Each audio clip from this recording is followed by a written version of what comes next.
특히 지금은 군부가 들썩들썩하고 있습니다. 그러니까 앞으로 어느 나라에서나 정부를 뒤집어 엎는 데는 군부가 많이 거의 8, 90%가 군부가 뒤집지 않았습니까? 북한도 지금 군부가 들고 일어날 가능성을 우리 탈북자들은 많이 보고 있습니다.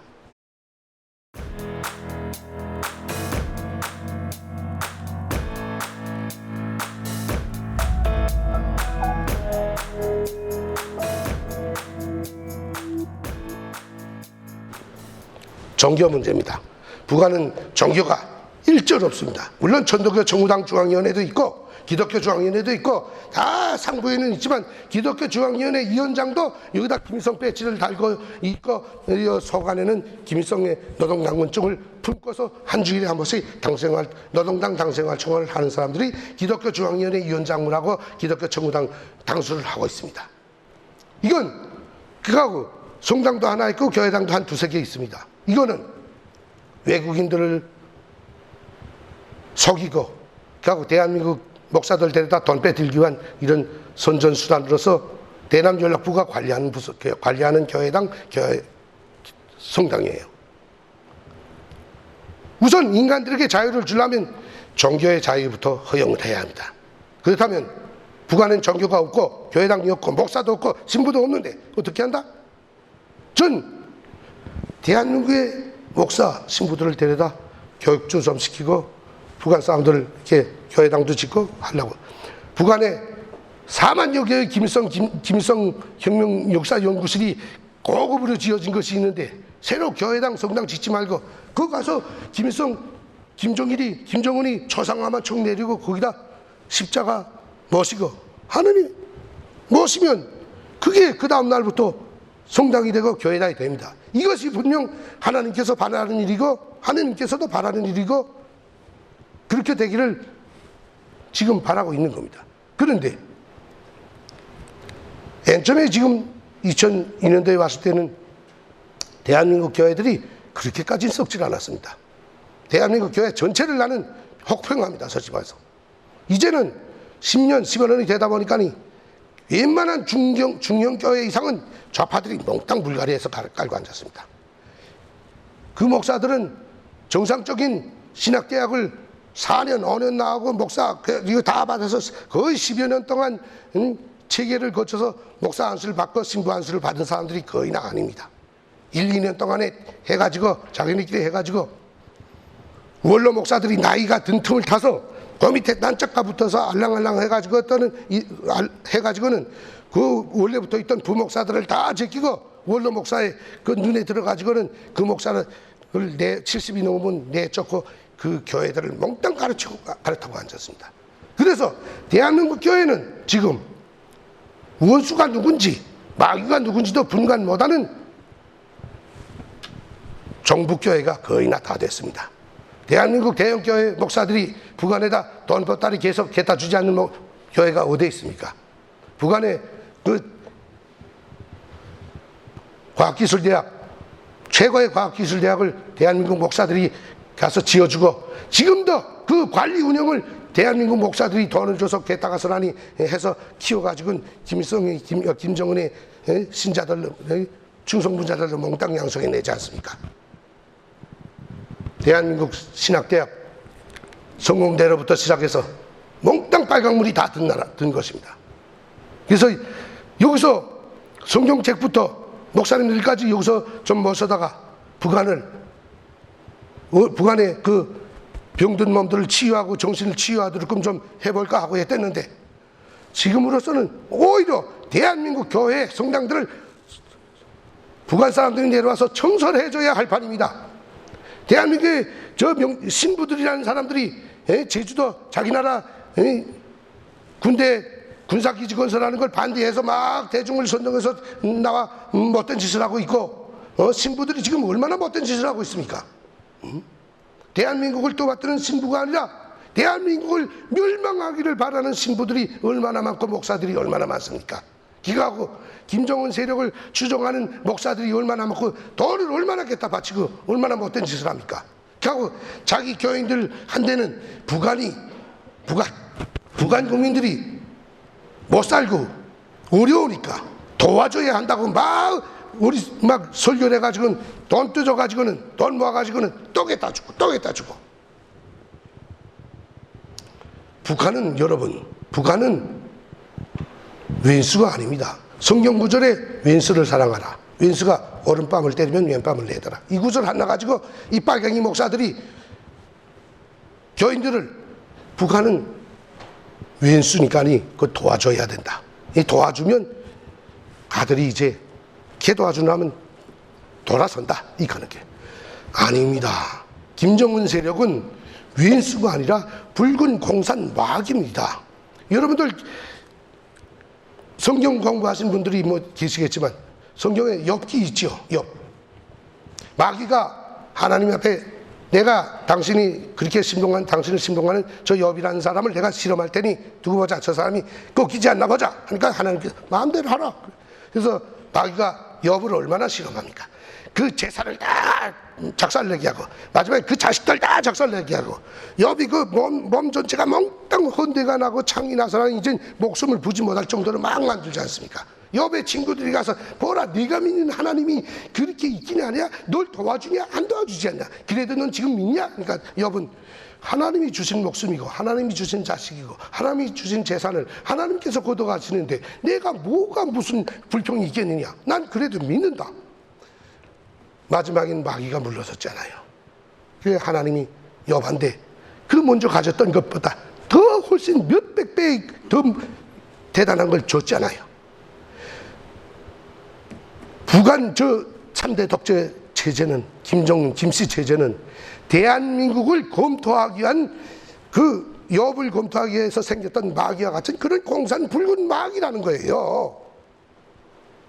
그걸 게다가 자꾸 쌀을 주면 그런 마귀만 살지 북한 사람들은, 북한 국민들은 살지 못하는 겁니다. 응? 그래서 대한민국 돈을 걷어서 계속 가져가는 거예요. 그래서 김일성이가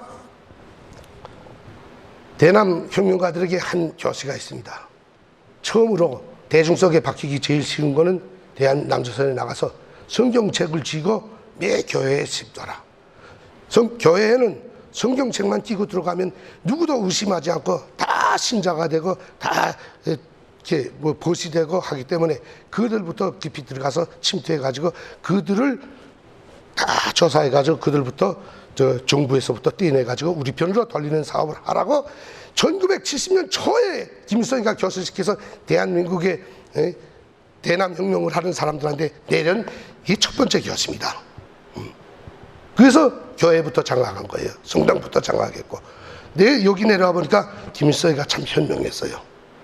그 다음에 제가 인민경제대학에 들어가서 79년도, 80년대, 81년도에 받은 교수가 뭔가, 김중린이라는 사람이 대남 사업부 비서할 때인데 김일성이가 불러서, 야 중린이, 예 수령님, 야 너 그 남조선 그 청년 학생들 그 젊고 쌩쌩한 아이들 자꾸 그 아스팔트에 내다 시위나 시키지 말고 거기서 똑똑한 아이들 그 좀 빈곤하고 똑똑한 아이들 데려다가 공부시키라.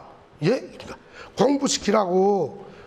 신학대학에도 있고 법학대학에도 있고 무슨 다 대학에 저 육군사관학교에도 있고 공부시켜서 가드를 해서 교육기관에도 해서 교육기관을 우리가 장악하게 하고, 그하고 종교도 우리가 장악하게끔 하고 그들을 교육시켜서, 이하고 정치도 우리가 장악하고 또 법계에도 박아서 우리가 그들을 장악하게끔 해야 돼.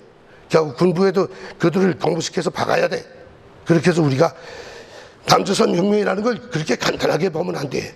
미국이 저기에 주둔하고 있기 때문에 한순간에 끝날 일이 아니야. 미국만 없으면 우리는 내일 아침이라도 밀고 나가게 되면 얼마든지 되는데 미국이 버티고 있기 때문에 남조선 혁명은 우리는 대를 두고 멀리 내다봐야 돼. 그러니까 김종린이가 대답을 시원히 안 했어요. 그때 우리 아이들 게다 대학 교육 시켜가지고 그들을 기대면 내다가 박아가지고 무슨 효과를 보겠나. 빨리 확 내밀면 좋겠는데, 그때는 70년대만 해도 북한이 뭐 경제나 군사력에서 쟁쟁할 때입니다. 저도 80년대 초에 그 교실을 바꿔서 어느 세월에 그걸 교육을 시켜가지고 하냐. 막 답답하다고. 김일성이 참 답답하다고 했는데 대한민국 남조선에 와서 보고야 김일성이가 참 현명한 지도자라구나. 미래를 볼 줄 아느나. 그때 김일성 지시에서 교육을 시킨 사람들이, 장학금을 주면서 교육을 시킨 사람들이 지금 대한민국의 법계, 정계, 정치계, 교육계, 군부, 그다음에 노동계 다 들어가 봤겠어요. 다. 그다음에 대학 교수, 초등학교, 전교조까지 다 그 김일성 교수에 따라서 교육을 받은, 좌파 교육을 받은 사람들이 다 지금 대한민국 전체를 깔고 앉았어요. 나는 김일성이 참 무서운 사람이라고 생각했습니다. 지금도 생각합니다. 저렇게 악플 내다봤구나. 가만 놔두면, 미국만 없으면 대한민국은 한순간에 무너지겠구나.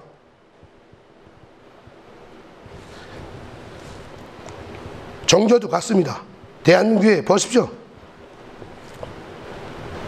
기독교, 천주교, 사찰, 이 세 가지 큰 종교가 세계에 있는데 어느 하나 종교 똑바른 데 있습니까?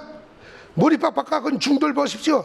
몽땅 전두환 대통령 때 삼청교육 때 다 들이미니까 운동하던 아이들, 그다음에 깡패노를 하던 아이들 몽땅 도망쳐서 절간으로 다 들어가서 머리 빡빡 깎고서 중이라고 속여가지고 그 때문에 뿌리 내려가지고 중들이 지금은 온전한 중이 있습니까? 밤이 되면 자기네끼리 술 시키고 고기 시키고 해가지고 게다 화투 치면서 계속 머리 빡빡 깎은 중들이 앉아서 화투 치면 돈이나 딸내기 하고 술이나 밥 먹고 고기 푹푹 먹으면서 외치는 건 뭡니까? 응? 북한식으로 통일해야 된다고. 더 자유민주주의로 나가야 된다고. 그 다음에 기독교, 아까 천주교도 말했죠. 신부들이 지금 어떤 짓을 하는가. 신부들이 대남 간첩들이 얼마나 많습니까? 솔직히 말해서. 이젠 너무나 많다니까. 우리 탈북자들이 간첩 111 찾아서 간첩 신고하면 간첩이 전화를 받아. 솔직히 말해서. 이런 정도예요. 너처럼 말해서. 웃는 소리 아닙니다. 난 막 이걸 내 눈으로 직접 보고 북에서 50년을 살면서 느꼈던 걸 여기 와서 직접 현실로 그렇게 된 걸 보니까 가슴이 아프고 답답하고 무섭고 답답한 거야 이게. 근데 이런 걸 대한민국의 교회를 북한으로 들어간다? 이렇게 돼야 앞으로 북한이 변형되면 대한민국 교회처럼 또 그렇게 망해? 여러분 서구들 보십시오. 서구가 지금 망합니까? 서구도 교육을 못했고 종교도 이렇게 무너졌기 때문에 그럽니다. 앞으로 북한은 삼권 분립이 아니라 사권 분립. 국민교양, 당사상 분야가 당이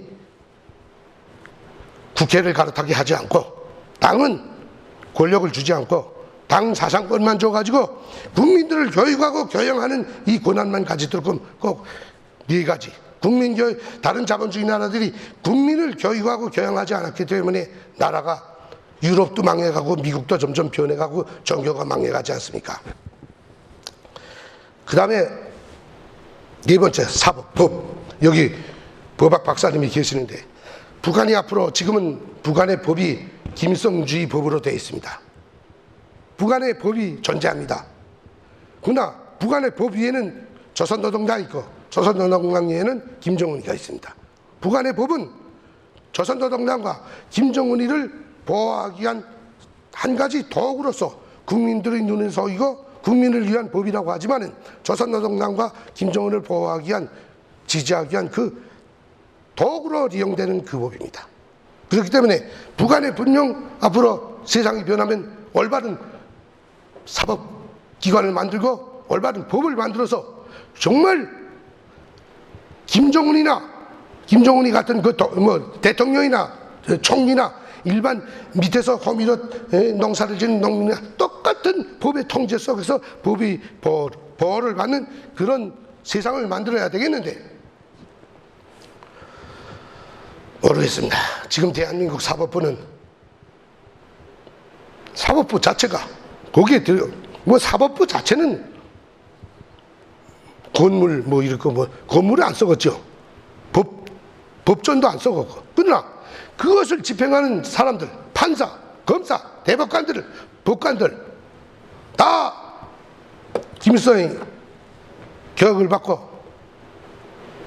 주체교육, 주세상 교육을 받고 다 충성맹세문에 사인하고 다 이런 사람들이 하고 앉아서 지금 전직 대통령이 2명이나 감옥에 갇혀 있고 전직 국정원장이 4명이나 갇혀 있고 마지막에는 대법원장까지 잡아였지 않았습니까? 이젠 좌파들을 따라가지 않으면 모조리 긁어서 다 잡아였는 거야. 이게 진정한 법치국가라면 이게 가능해야 되는가? 아니지 않은가?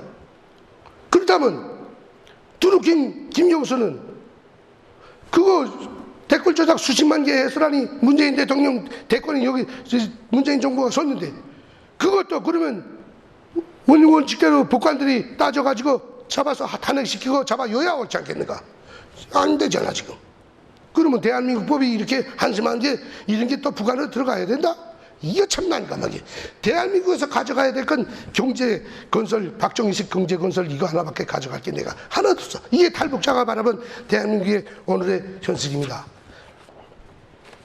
그 다음에 노동운동의 문제. 노동운동 이거 참 중요합니다. 노동자들이 노동운동이 꼭 있어야 노동자들이 삶의 보장과 질이 높아지고 그들이 권리가 보장되는 게 노동운동이 참 중요한 거예요. 이거 노동운동 빼면 안 돼.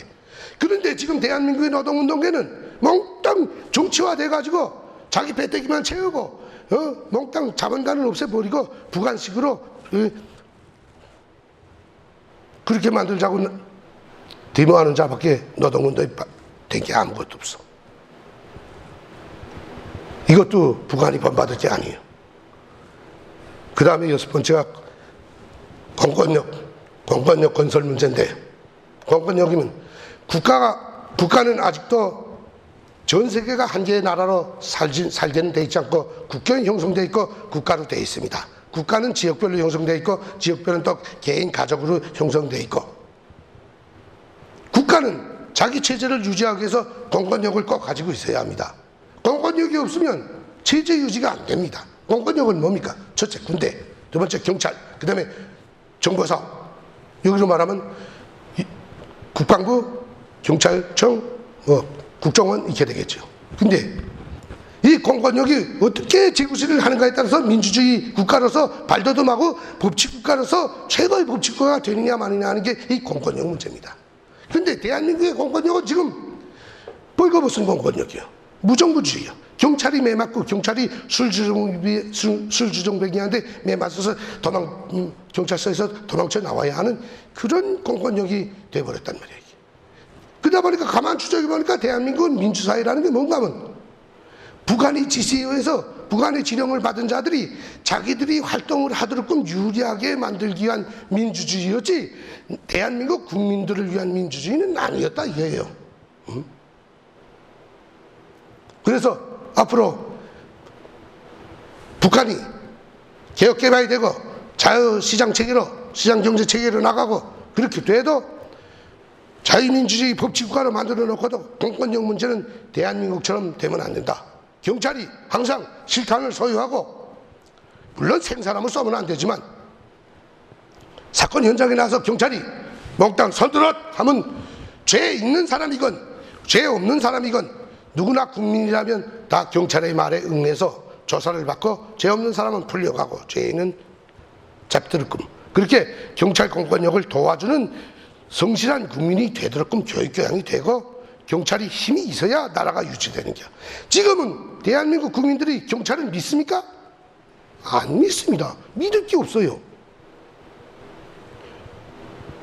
오히려 지금은 요전에 김진태 자동차 좀 어떤 새끼들이 김진태 뭐 자동차 까고 김진태 때리갔다 쫓아다니는데 경찰들은 보고서 히히 웃지 않아요?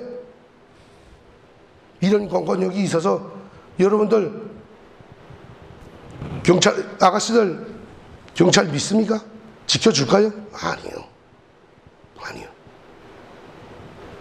다 눈치 보기하고 자기 자리 지킴입니다. 정치가나 경찰이나 다 눈치 보기만 하고 자리 지킴. 다음 정권 나오면 내가 그 철밥통을 유지하겠는가? 안 해가겠는가? 띄우겠는가? 다 이 눈치 보기만 하는 게. 그래서 제가 오늘 원래 강의를 뭘 할까 하고 여러 가지 생각을 했어요. 탈북자가 바라본 남북관계. 남북관계가 지금 보수 대통령도 나왔댔고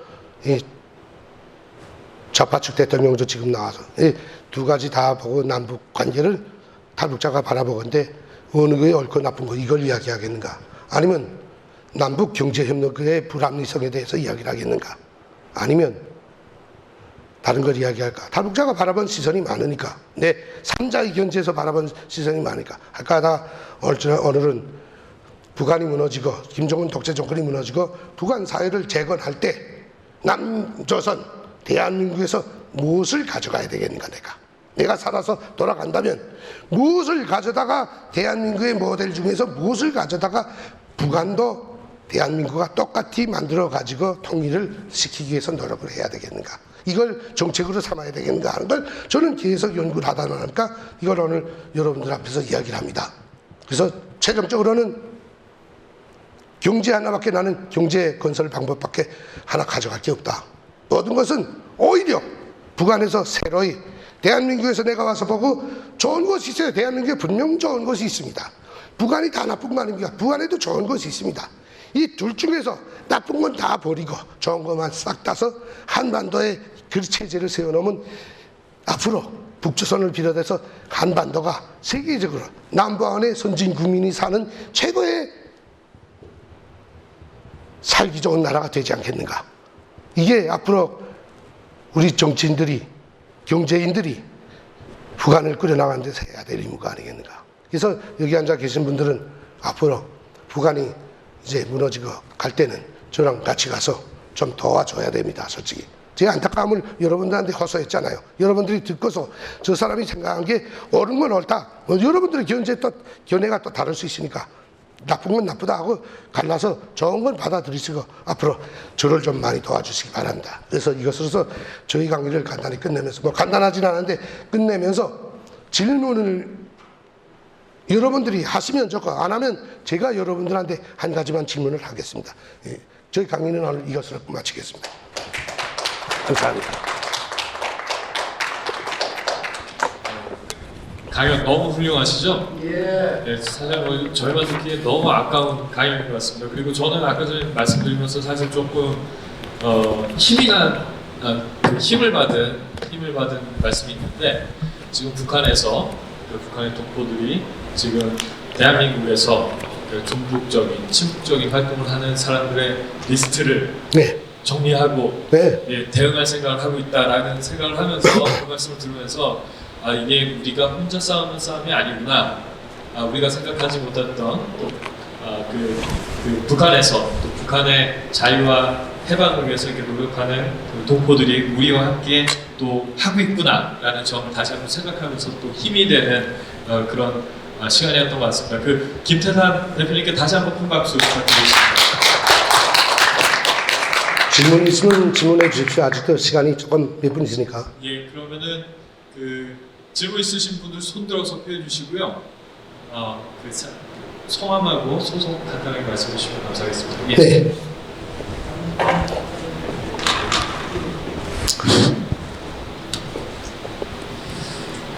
예, 우선 참 개인적으로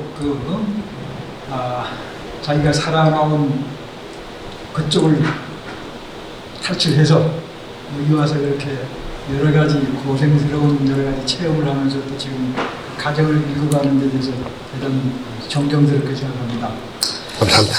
예.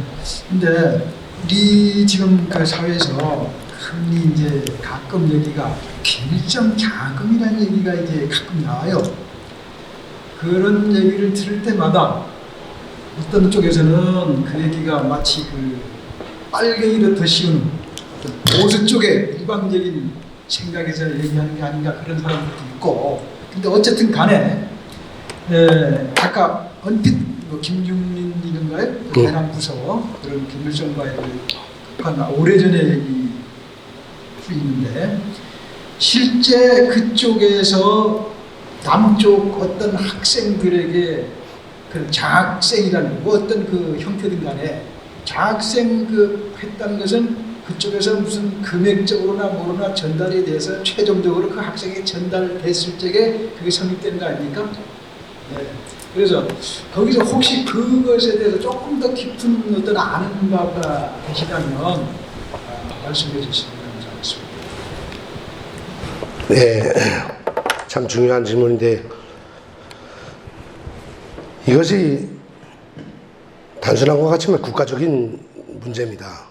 뭐 김대중이 간첩이냐 아니냐 이 문제 가지고도 우리 탈북자들은 이미 전에 그는 간첩이었든 아니었든 북한이 돈을 줬고 북한의 지령을 받아서 움직였고 북한이 하라는 대로 해서 대통령이 돼서 북한을 많이 도와준 사람이라는 건 북한 사람 2,300만 원 다 압니다. 그거는. 근데 그것을 내놓으라면 대남여학 사람들이 김대중이한테 돈 10만 달러 또 조총련계 사람들을 통해서 넘겨준 거 뭔가 말은 듣어서 알지만 증거는 없어. 사진도 없고 증거는 내놓으라면 없습니다. 그러나 김대중이 북한으로부터 돈을 받아서 지원금을 받아가지고 야당 활동을 하면서 반체제 운동을 한 것만은 사실입니다. 그건 뭐 앞으로 통일이 되게 되면 북한에 가면 김대중의 그 의혹이 통전부 박물관에 가면 다 있으니까. 이번에 이자 선생님께서 질문하시니 장학 문제도 그렇습니다. 김일성이 분명 김중인한테 아이들 갖다 공부시키라. 그까지 교수는 무조건 나왔습니다. 그러면 공부시켰냐? 시켰습니다. 돈은 어떻게 시켰냐? 돈은 북한에서도 어느 정도 형식적으로 나왔다고 합니다. 그러나 대한민국의 제가 듣기로는 대한민국의 첩보망을 통해서 북한에서 솔직히 말씀드립니다. 북한에는 8.15 해방 후에 항일발산 투쟁하던 사람들로부터 해서 수천 명의 간첩들을 남아시켰습니다. 김일성이가. 여러분들이 박정희 시대 때 파낸다고 했지만 절반의 절반도 못 파냈습니다. 그 증거가 어디 있냐? 북한에는 노동당 안에 11과라는 게 있습니다. 1과, 2과, 5과는 이제 미인들 뽑아다가 노리게 만드는 데가 중앙당 5과고, 중앙당 11과라는 게 있는데, 이거는 대남 간첩 가족관리과입니다. 평양시뿐만 아니라 각 지방들에도 고급 아파트, 고급이라면 대한민국 아파트는 아니지만 그래도 북한에서 치면 최고의 살림집에 가스 떼는 문제 중요하니까 다른 사람들은 상상도 못할 때 가스 정상적으로 공급하고 배급 정상적으로 공급하고 그 자녀들 딱 한 명씩 남겨놓고 몽땅 내보냈어요. 자녀들은 국가에서 다 공부시켜서 외국어 대학, 김성종합대학 2개 대학을 꼭 보냈습니다. 그래서 중앙기관에 정무원, 노동당, 중앙위원회 여기다 다 박아서 간부로 다 발탁시켰어요. 그 가족들은 일생 동안 먹고 사는 걸 걱정 없이 다 보장해 줍니다. 과오를 범해도 다 용서해 주고 그런 세대수가 한 6, 7천 세대 된다고 봐야 되겠나? 살아서 대한민국에 나와서 이제 그렇게 하다가도 어느 한순간에 한 집이 쑥 없어질 때가 있습니다. 그건 간첩활동, 대한민국에 나와서 간첩활동하다가 잡혀서 아니면 자수했던가 아니면 잡혀서 전환했다가 변절했다가 하고 이칸 사람들 그 가족들은 그 한순간에 가서 쭉 뽑아서 수용소로 보내버립니다. 그러나 남아있는 사람들은 계속 대한민국에 아직도 본인은 죽었어도 그 가족들이 남아서 계속 간첩 활동을 하고 있습니다. 근데 그 간첩들은 우리가 연락처 사람들을 통해서 물어보면 그건 누구야? 지금 나와서 움직이는 거 김대중이야? 아니야, 김대중이지. 다 흡수된 사람이야. 누구야? 나와서 몽땅 후퇴시계랑 나와가지고 돈을 조금씩 가지고 나와서는 땅도 싸고 기업활동을 해서 돈만 쫙 벌어가지고 기업으로 애국자로 가장하고 우파로 그것도 애국 우파로 가장하고 딱 숨어서 기업활동만 하고 쭉 하면서 흡수해서 김종태 그 다음에 신영복이 이런 다 남조선 사람들을 흡수해서 그 사람들을 앞에 내세우고 민주당에 누구야 눈 하나 없는 국회의원들 뭔가 그 사람들 있잖아. 그런 사람들 다 흡수해서 그 사람들을 내세워서 지금 종북좌파로 만들어가지고 그 사람들을 노동당에 다 가입시켜가지고 충성명세문을 사인하도록 과오를 범하게 다 만들어가지고 활동을 합니다. 그 사람들을 동원시켜가지고 야 너는 몇 명을 이번에 어느 대학에 보내라. 너희는 누구를 몇 명을 어느 대학에 보내라. 너는 몇 명 보내라. 과제가 떨어져 나간다고 합니다. 그래서 밑에 나타나지 않은 그 선에서 돈 많은 사람들이니까 해서 공부시켜서 뽑아서 어디 바꿔 또 배치까지도 그 공부시켜서 걱정 없이 다 배치해 버린다고 합니다.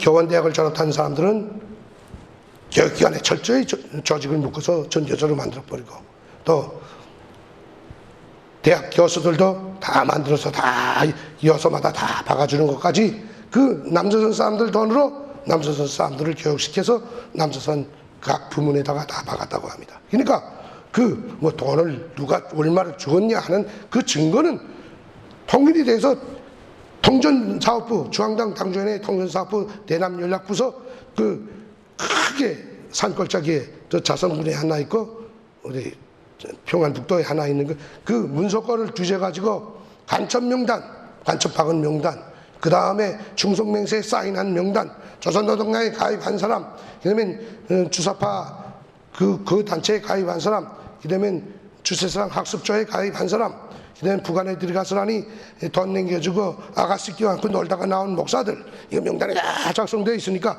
이 사람들이 지금 거기에 코에 끼어서라니 엄짝을 못해서 달러 돈 내라면 돈 내고 충성하라면 충성하고 그래서 김정은 정권이 살아남아야 자기네가 살기 때문에 지금 막을 쓰는 겁니다. 만약에 김정은 정권만 거꾸러지고 그 문서가 온 세상에 공개되면 대한민국은 정말 피바람이 흘러야 돼. 피바람이 불어야 됩니다. 피바람이 불어야 돼요. 근데 그거를 선생님들이 할 것 같아요? 못합니다. 우리 같은 사람들이, 탈북자들이, 북한 사람들이 해야 되는 겁니다. 선생님 말씀과 질문과 좀 동떨어진 거지만 이제 교육부 장학금 문제는 그렇게 해서 김서희가 직접 자기 주머니에서 꺼내서 이렇게 준 건 아니고, 네. 오히려 북한에 무슨 돈이 있어서 그만한 교육을 시키겠어요? 아니. 남조선에 박힌 사람들, 또 남조선 기업가들 돈 뜯어가지고 야, 너 아버지 엄마 뭐야?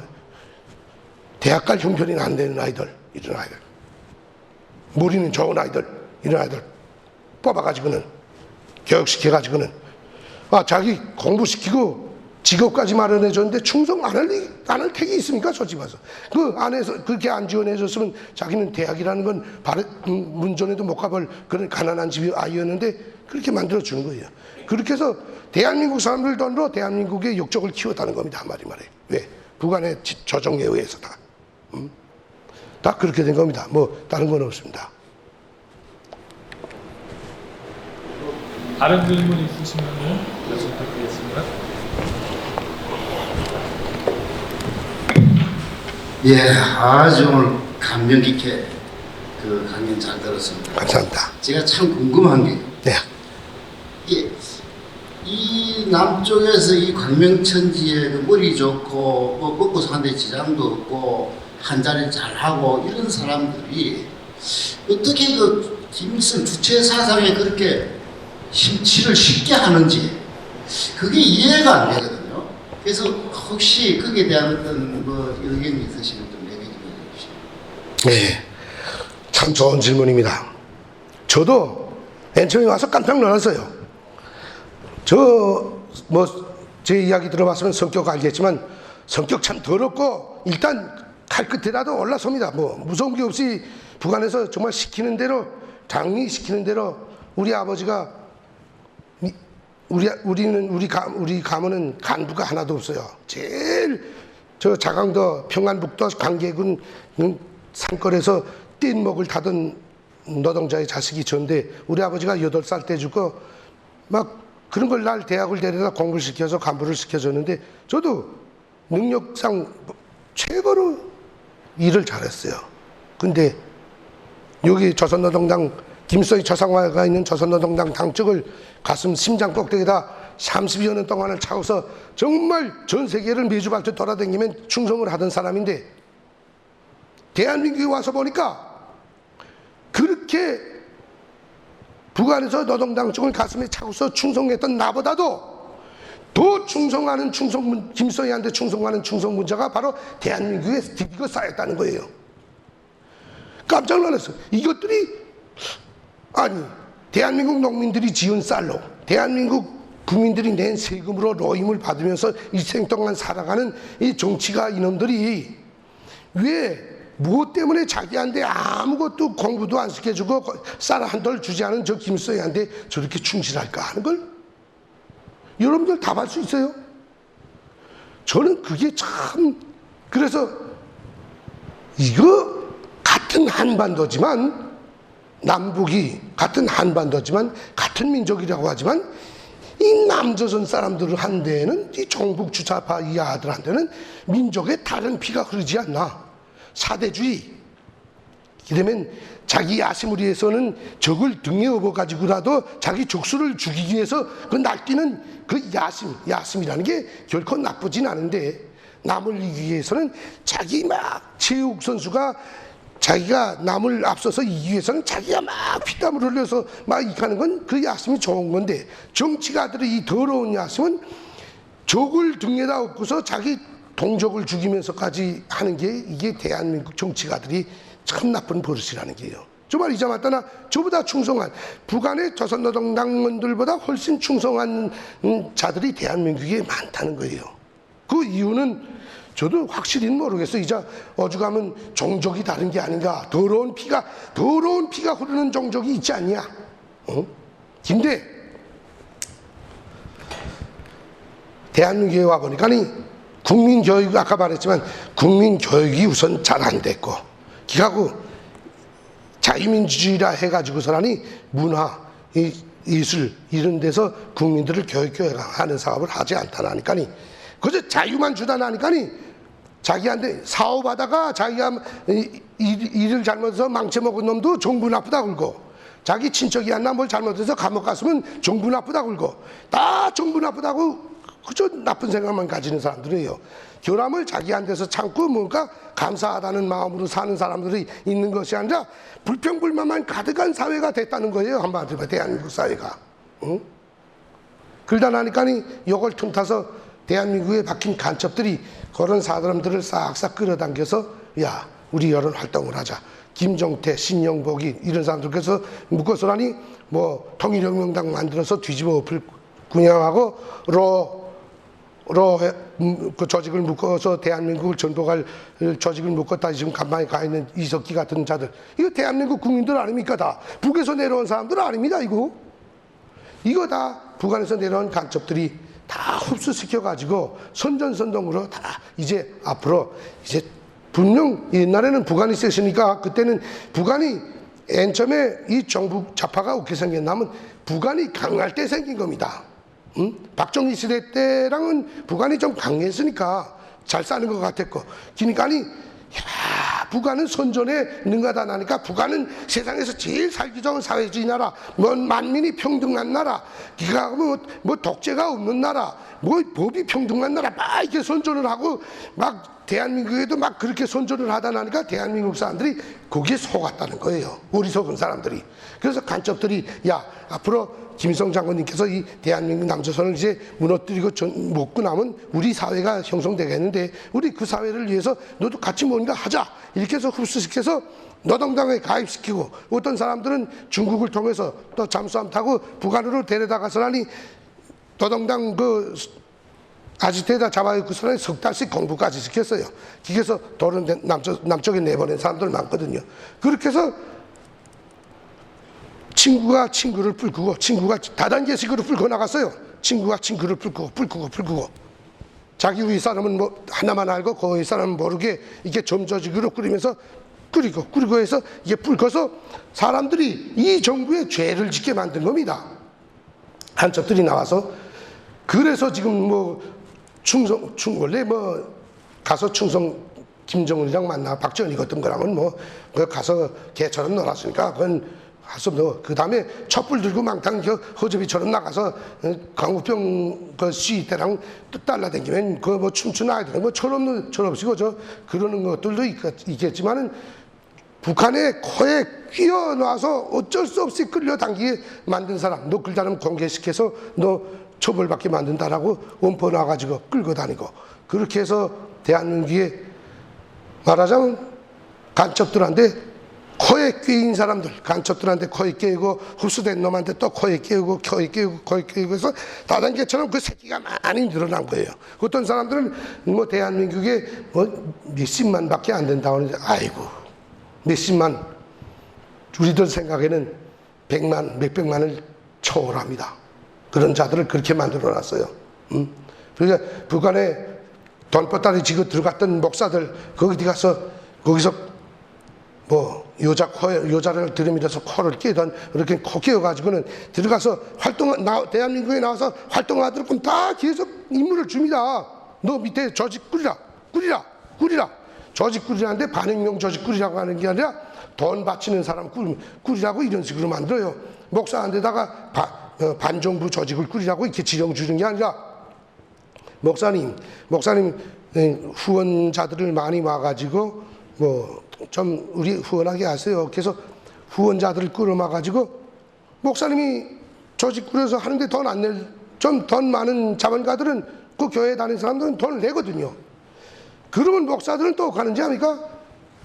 북한으로부터 사인 용지 받아가지고 어느 분이 이렇게 이번에 우리를 위해서 돈을 이만큼 헌금해줘서 감사합니다. 김정은 뭐 아니면 대남연락소 무슨 부장 누구 이런 사인 딱 해서 그 사람한테 줍니다. 아니 야 난 이거 뭐 북한에 주라고 준 거 아닌데 왜 이렇게 돼요? 그러면 아이 됐어요 그렇게 하고 합시다. 나만 합니다. 그러면 그 돈 낸 사람은 코에 딱 끼우는 거예요. 왜? 이 정부의 그 공개, 그 사람이 낸 돈이 저기 김정은이한테 네가 따고 공개만 돼보세요. 그렇게 해서 사람을 코에 끼고 해서 쇠사슬처럼 쭉 해서 아무것도 모르는 노동자, 학생, 여론, 철없는 아이들까지 코에 끼어서 끌고 다니는 게 저 좌파들 수법 아닙니까? 하고 시체를 하나 만들어가지고는 그 레닌 시대에 1917년대에 소련 공산당 혁명에서 들고 일어날 때 노동자 시체 하나 만들어가지고 그것을 온 공장으로 시체를 관을 만들어서 메고 다니면서 노동자들을 발동시켜가지고 시체혁명한 게 공산당 초기 혁명 투쟁 10월 혁명 레닌의 혁명 그게 아닙니까? 그것을 이어서 지금까지 대한민국은 좌파들도 그때 1917년대 10월 혁명 그 시체 그걸 이어받아서 아직도 이 대한민국 좌파들도 시체를 만들어서 그걸 가지고 국민들을 뭐 마비시키고 혼동시키고 막 정부를 그 시체를 반정부 운동회로 막 이용해 먹고 효순이 미순이 그걸 몇십 년 동안 울고먹다 세월호 울고먹고 뭐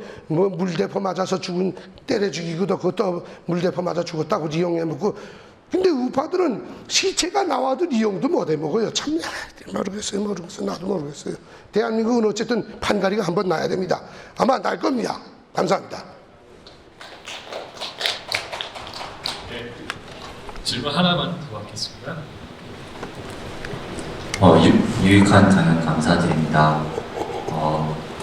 선생님께서 강연을 해주시면서 북한 정권이 곧 무너질 거고 결국 무너질 거고 이제 그 변화나 그런 것들이 이제 북한 내부에서 북한이 이제 중심이 돼서 그런 변화나 정권이 무너지는 일이 일어날 거라고 말씀을 해주셨는데 저도 그렇게 느끼고 있고 많은 사람도 그렇게 느낄 거라고 생각합니다.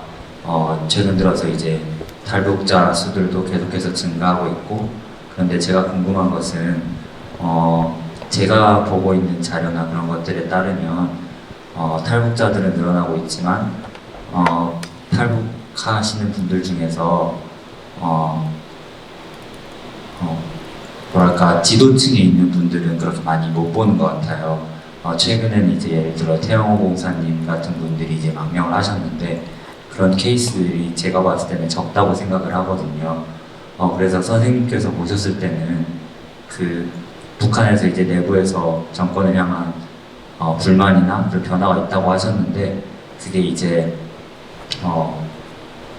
생활고를 겪고 공산당을 싫어하는 평범한 국민들에 의해서 이게 주도가 되고 출발이 될 것인지 아니면 선생님처럼 이렇게 명문 대학을 나오시고 고위 간부 같은 위치에서 계신 분들이 실제로 국제적인 정세를 보면서 사회주의 사상의 참상과 그 모순을 알고 계신 분들이 거기에 이제 화면을 느껴서 변화를 이끄신 것 같은지, 어떤 방향이 될 것인지 어떻게 예측하시는지 선생님께서는 네, 그게 궁금합니다.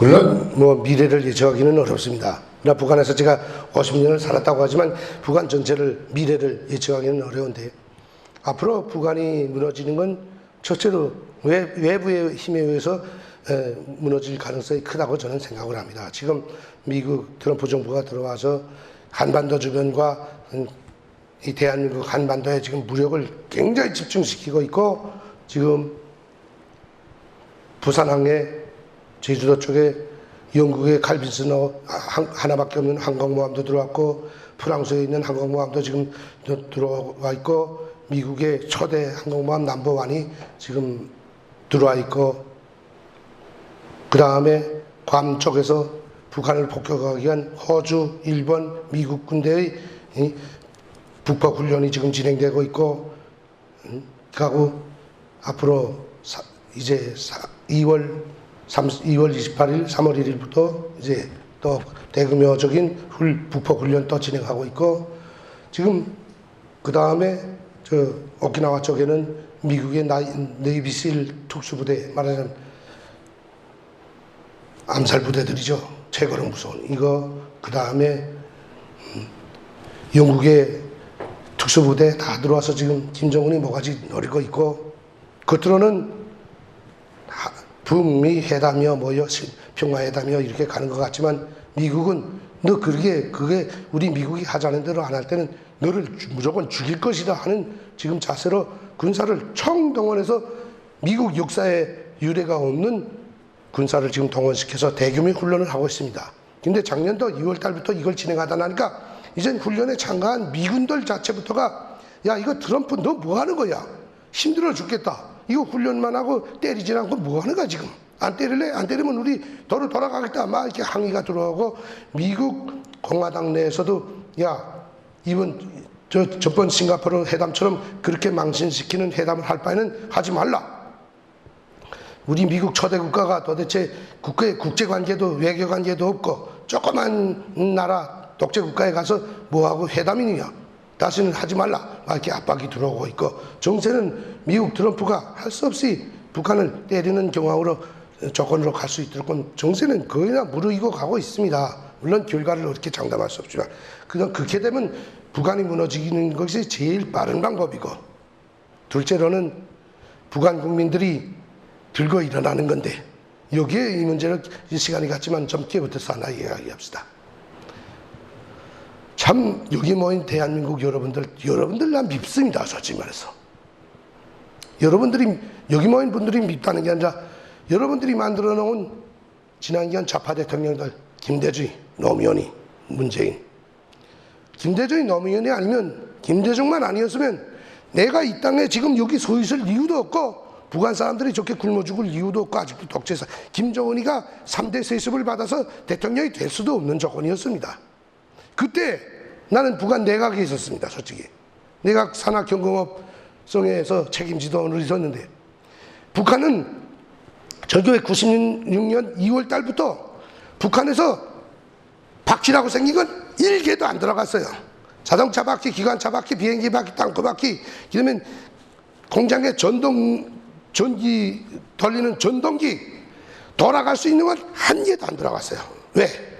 전기 없고 석탄 없고 원료자재 없고 휘발유 없고 뭐 몽땅해서, 북조선은 아침 자고 일어나면 그저 옆집에서 통곡 소리 막 나고, 우집에서 통곡 소리 나고, 저 집 앞에 시체들이 디글디글. 제가 이렇게 말하는 거 거짓말 같죠? 2년 3년 안에 300만 명이 굶어 죽는다면 상상해 보세요. 북조선 인구 220만 되는데 거기서 13%가 굶어 죽었어요. 여기 10명이 모였는데 1.3명, 여기 10명 정도 모였다 치면 거기서 1명이 죽었다면 문제 아닙니까? 100명이 모여서 10명이 죽었다면 문제 아니에요? 2,200만 중에서 300만이 굶어 죽었는데, 시체 그렇게 많을 수가 있어요? 군대들도 그저 픽픽 쓰러져서 죽고, 군대 병실에는 몽땅 사람이 영양실조 걸리니까 하룻밤에 이 목덜미에 노란 게 딱 무슨 그 털이 노란 후불 흔들리는 그 털이 이만큼씩 한 5cm씩 돋아요. 3cm씩 막 스산하게.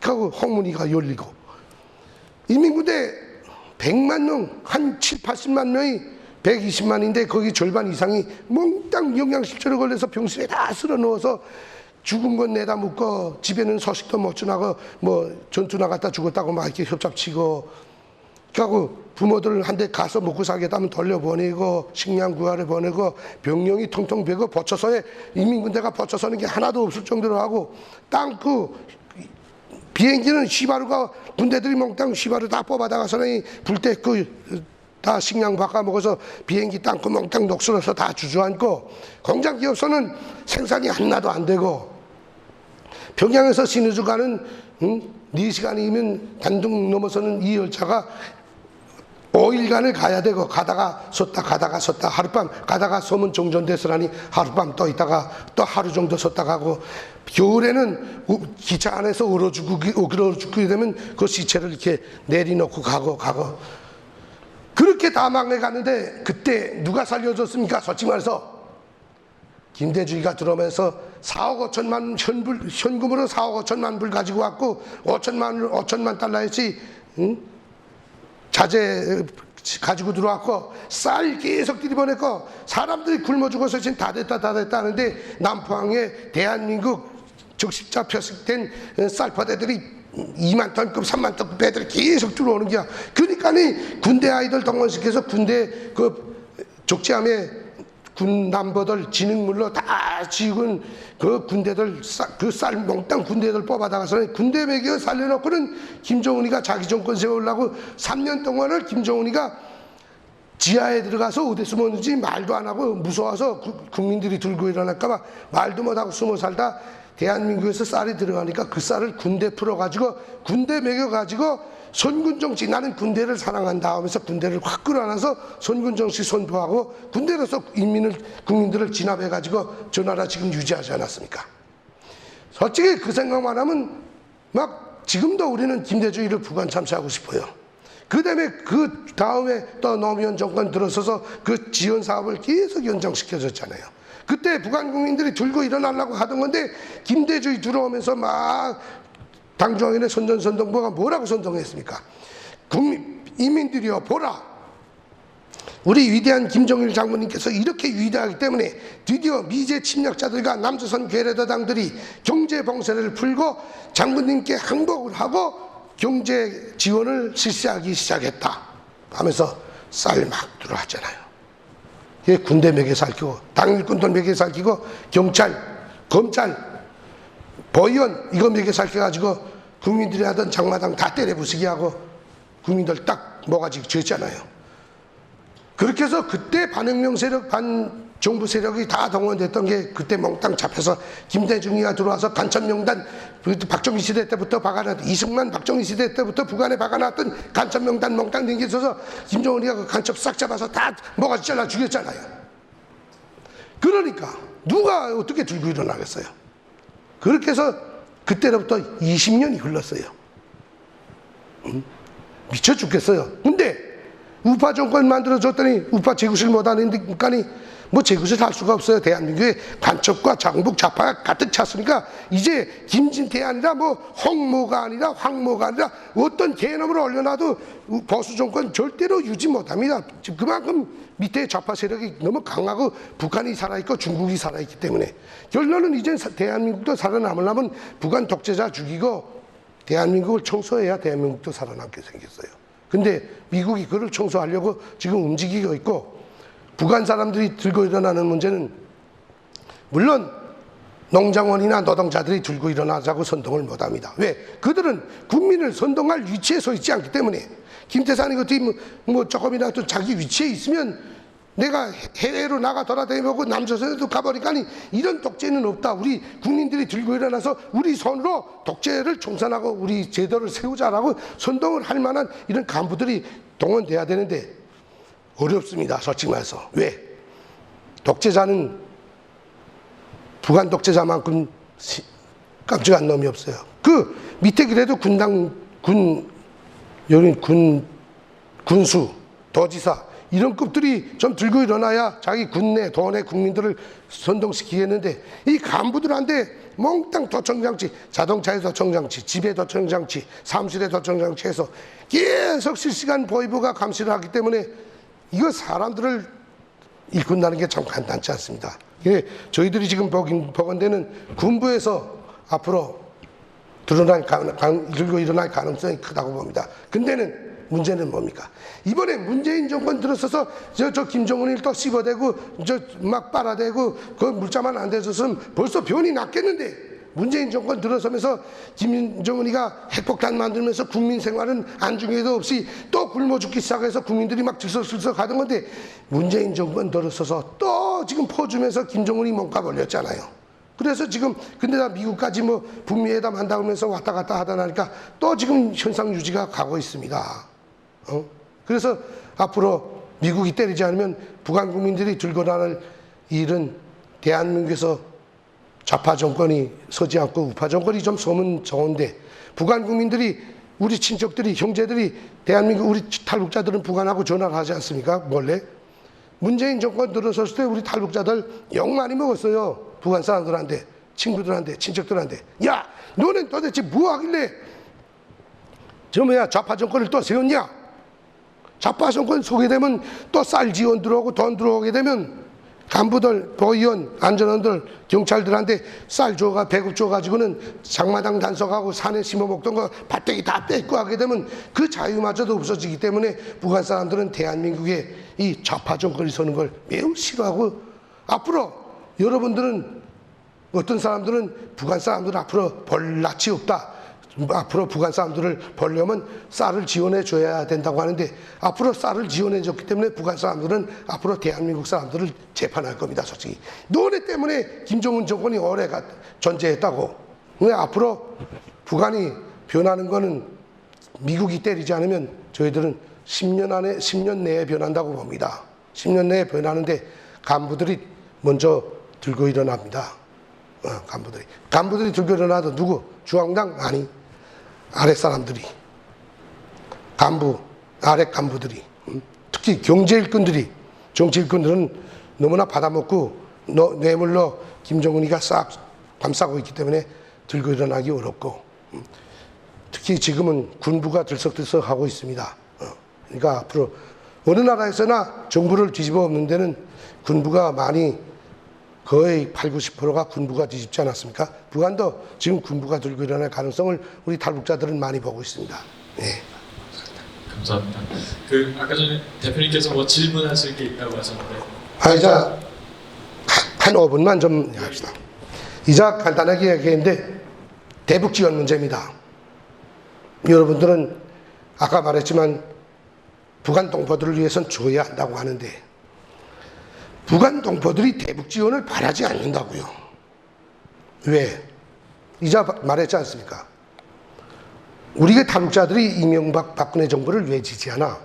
이명박 박근혜가 우리 탈북자들한테 직장도 준 게 없고 돈도 준 게 없습니다. 오히려 좌파 정부 들어서니까 뭘 자기네 지지 세력을 얻으려고 그래도 뭐 조금씩 지원도 해주고 그러는데 우파들은 이명박 박근혜는 오히려 탈북자들이 가지고 있던 직장마저 다 뺏었어요. 그러나 우리는 그들을 지지했어요. 왜? 우리는 북한인민들 편이니까. 박근혜 이명박 정부 들어서면서 금강산 하다가 개성공단인가 금강산 갔다가 박광자 씨가 총 안에 맞아 죽었어요. 근데 저놈 새끼들 사죄 안 했잖아요. 그러니까 이명박 정부는 야 얼싸저치 딱 뛰가면서 딱 끊었어요. 안 줬어요. 쌀 주던가. 미국도 끊었어요. 그러니까 북한 사람들은 여기 사람들은 그러면 북한 국민들 굶어 죽지 않냐? 아닙니다. 어떤 현상이 일어났는가? 쌀이 안 들어가니까 간부들 대한민국에서 들어온 쌀로 간부들 먹여 살려서 국민들을 통제하는 건데 경찰, 보위원 그 쌀 주면서 시장 통제하고 감시하고 산에 심어 먹던 거 식량 혹시 뽑아버리고 나무 심기하고 이렇게 하던 건데 당일꾼 간부들도 보위원 안전원 가족들도 본인만 출근하라고 500g씩 하루 주고는 가족들은 일체 안 줬어요. 그러면 그들이 데리고 있던 아버지, 엄마, 동생들, 자식들은 한 가족이 안전원, 보위원, 경찰들은 국가에서 배급을 주니까 아버지 엄마랑 딸을 살던 것도 다 그 집에 와서 붙여가지고 배급을 받아 먹던 건데 하루아침에 배급 안 주니까 문제 났잖아요. 그러니까 맨 처음에 보위원이 장마당에 나타납니다. 나타나서 장마당 지키는 아줌마 보고 이렇게 장마당세 받는 여자 보고 오라. 야, 오늘 앉을 자리 값 하나 좀 봐달라, 좋은 대로. 그러니까 그 아줌마가 뭐 전번에도 하나 달라고 그래서 주니까 계집애 하나 예쁜 계집애 하나 넣었더니 또 달라고요? 없어요, 자리. 그러니까 아니야, 이번엔 우리 집사람 나와야 돼. 그러니까 장마당 지키 아줌마니까 고현 동진의 아줌마 집은 뭐 배급 타는데 왜 아줌마가 사모님이 여기 나와요? 그러니까 우리도 배급 못한 지 몇 달 됐어. 굶어 죽게 됐어. 하나 줘. 그러니까 아이고 보현 사모님이 나온다면 내가 드려야죠 하고 쪼비라 해가지고 목이 쏘은 데다 자리 하나 잡아줬어요. 안전원이 딱 보니까 보현은 그렇게 세 먹거든. 그러니까 안전원도 하루 나와서는 그 장마당 지키 우리 너친애도 좀 나와야 돼가지고 자리 하나 해놓으라. 안전원 동지들도 배급 못합니까? 우리도 뭐 몇 달째 못하. 다 해줬어요. 그러니까 안전원이 장마당에 나온 중에서 돈이 제일 많은 아주머니 하나 불러다가는 돈 몇천만 원 좀 꺼줘. 그러니까 안전원 동지 전번에 꺼준 돈도 안 갚았는데 또 달라고 그래요?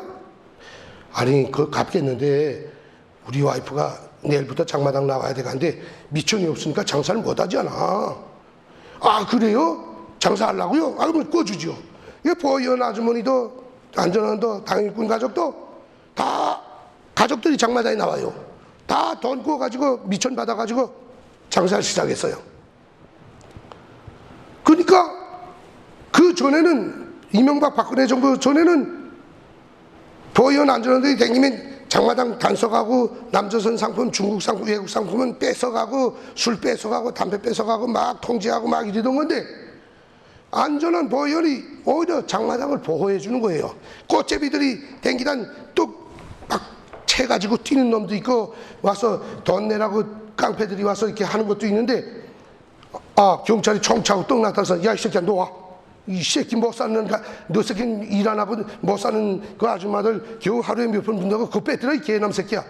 가자 감옥으로. 그거 잡아가는 거예요. 그러니까 장마당이 활성화가 막 되잖아요. 깡패들이 없어지고 막나리들이 뺏어가고 막 뛰고 있다고 없으니까 싸움하는 거 없어지고.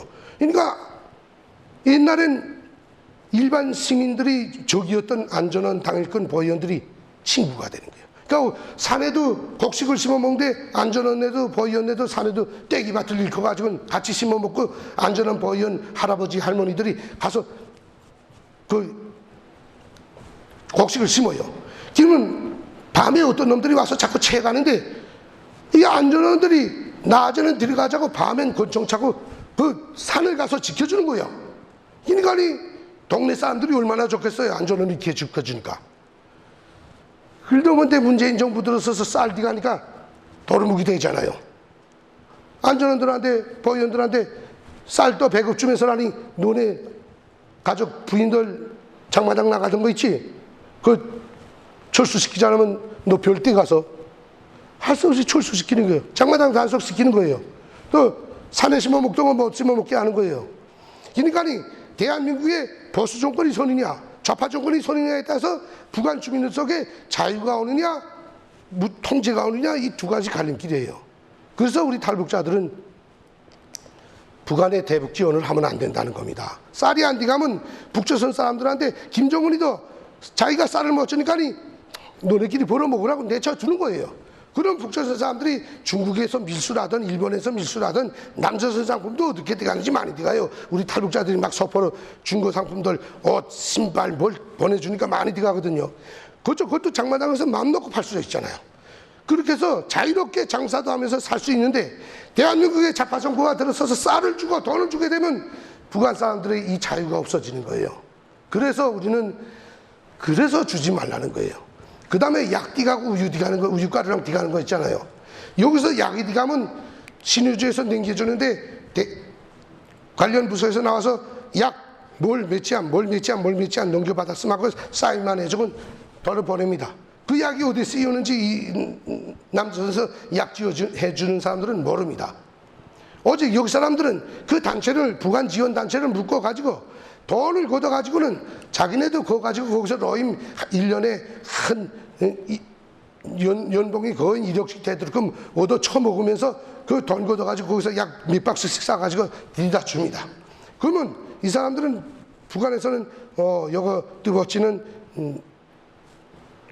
유효기간 있잖아요. 약이 유효기간 6월 며칠까지, 요 약은 며칠까지. 그 유효기간만 딱 줬고는 그 약을 평성에 있는 4호 창고, 2호 창고는 전시 예비용 군수 식량 창고고, 4호 창고는 전시 예비용 일체 생필품, 의료약품 물자를 보관하는 4호 창고라고 있습니다.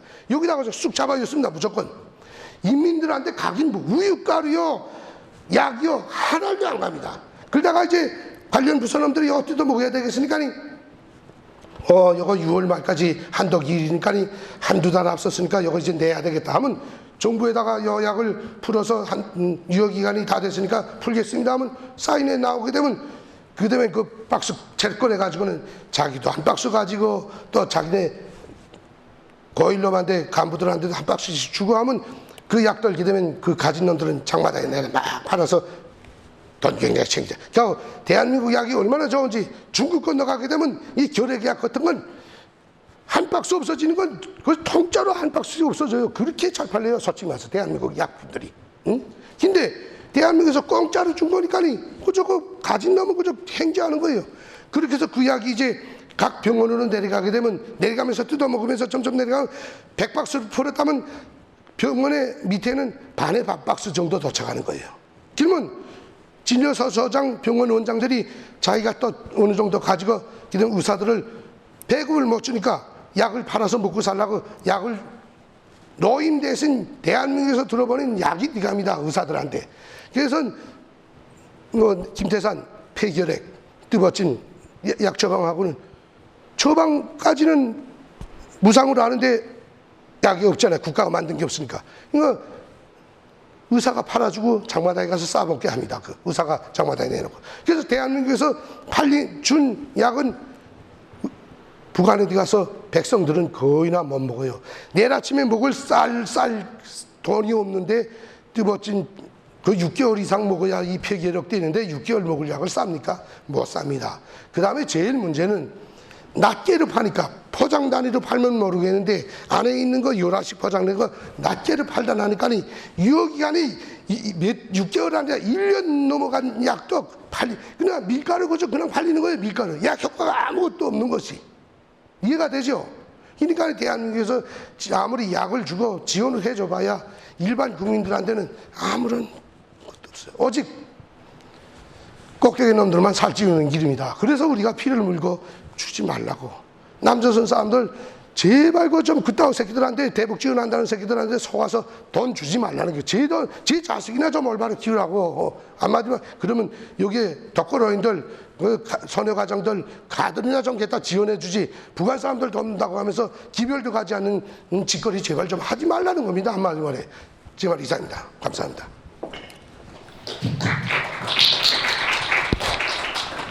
북한에서 이렇게 생생한 증언 들을 만한 기회가 사실 이렇게 많이 없는 것 같습니다. 그런데 오늘 정말 시원하게 이렇게 강연 진행해 주신 김진산 대표님께 큰 박수 부탁드리겠습니다. 감사합니다.